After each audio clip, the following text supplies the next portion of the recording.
नमस्कार। नाम है तुक तुक। आपके लिए एक नई कविता लेके आया हूँ।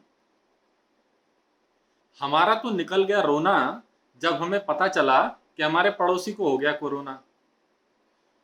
रात के अंधेरे में, सुबह और सवेरे में हम भी आ गए शक के घेरे में।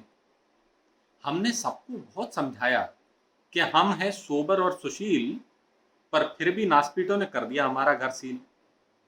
हम इसी बात को लेके हो रहे थे दुखी, तभी पत्नी हमारे पास आके रुकी। बोली, घर में खत्म हो गया राशन। हमने कहा देवी बंद करो भाषण। पत्नी को नहीं समझ में आया हमारा टोन, उसने उठा के तोड़ दिया हमारा फोन।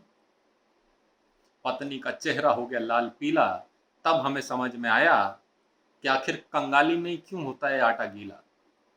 अब हमें हद से गुजरना था, पत्नी के लिए राशन का इंतजाम करना था। हमने अपनी इज्जत खूंटी पे टांगी, खिड़की से चीख चीख के सबसे मदद मांगी। कोई नहीं आया।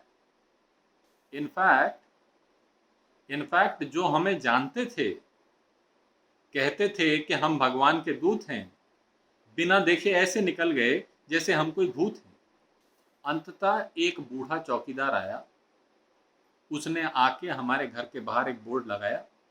बोर्ड पे लिखा था, वैसे तो साहब जेंटल हैं, लॉकडाउन में हो गए मेंटल हैं, if you here sure please ignore. हमने कहा भैया बहुत अच्छे, आ रहा है मजा देख के दूसरे की गलतियों की हमको सजा। वो बोला वो बोला बाबूजी, लाखों रोजगार छोड़कर चले गए हैं घर, हजारों बिना इलाज के कर रहे हैं सफर, सैकड़ों रोज करते हैं भूख से लड़ाई, वो सब भी इसी बात की दे रहे हैं दुहाई कि आखिर हमने किसकी गलतियों की सजा है पाई। बुरा मत मानिएगा, बुरा मत मानिएगा, बात सच्ची है, सुनने में खटकती है, पर किसी की गलतियों की सजा किसी को भी मिल सकती है। वैसे आपको बताने आया था विद स्माइल, आपके पड़ोसी की बदल गई थी फाइल।